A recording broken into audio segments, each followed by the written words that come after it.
So the biggest difference between the Jones and Cormier second fight was Jones's change in approach. So on the first fight, we'll look at his approach. If you watch my breakdown, his approach was here. He would fight at his own range, which now DC is too short. And as DC closed the distance, Jones would also close the distance, and now he would fight from the clinch. So he would fight at his own range. As Cormier came to close the range, Jones would also close the range, and now we're fighting in the clinch. A lot of people didn't expect this from Jones, to actually want to wrestle with DC. It was a bit of a surprise, and now we can notice his change in the second fight. He did what I thought he would do in the first fight, which is land his shots at his range, and then instead of closing the clinch on DC, he would step back, and now DC would step in to land his shots. He's still outside of Jones's range. So it's more of a stick and move approach as opposed to landing his shots and closing in the clinch.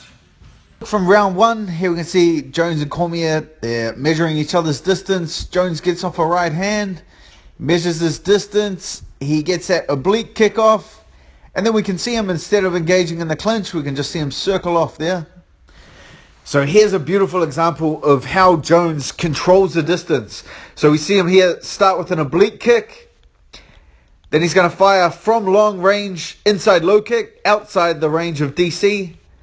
He's going to come in again. Daniel Cormier's going to meet his hands, but he's going to try and sweep a left hook over the top. But we see, because Jones was measuring his distance with his hands, that left hook fell short. Jones came back over the top with a crisp 1-2 combination, which backed up DC. Here we can see Jones in the southpaw stance. He's going to fire off his left hand. Cormier's going to come back and try to land his own shots. We can see Jones with that extended hand. He's going to put it on the head of Daniel Cormier. So he's maintaining his distance by using that technique. Cormier fires and Jones is outside of range. So as the fight went on and Jones started landing these shots, we could see Cormier pick up his aggression. He picked up the pace. Here we see him controlling the hands of Jones, letting his own hands go, and really trying to cover that distance between him and John. This next sequence here is just gorgeous. Watch John. We see him, little foot sweep. You can see him here. He measures off that lead hand, as we've seen so many times before, and he'll come with that oblique kick. Measures off the lead hand, comes over the top with a left hook.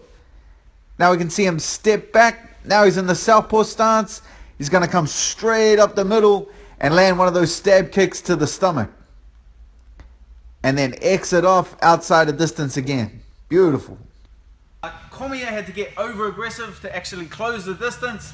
So he was over aggressive in closing that distance with his hands down, which opened him up for the kick, which led to the finish. So it was Jones's approach of stick and move made Cormier get overly aggressive and led to the knockout. So here we'll take a look at the final sequence of the fight.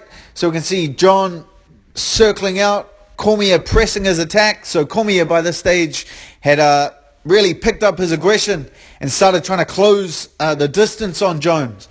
Jones kept circling out and resetting himself back in the center of the cage.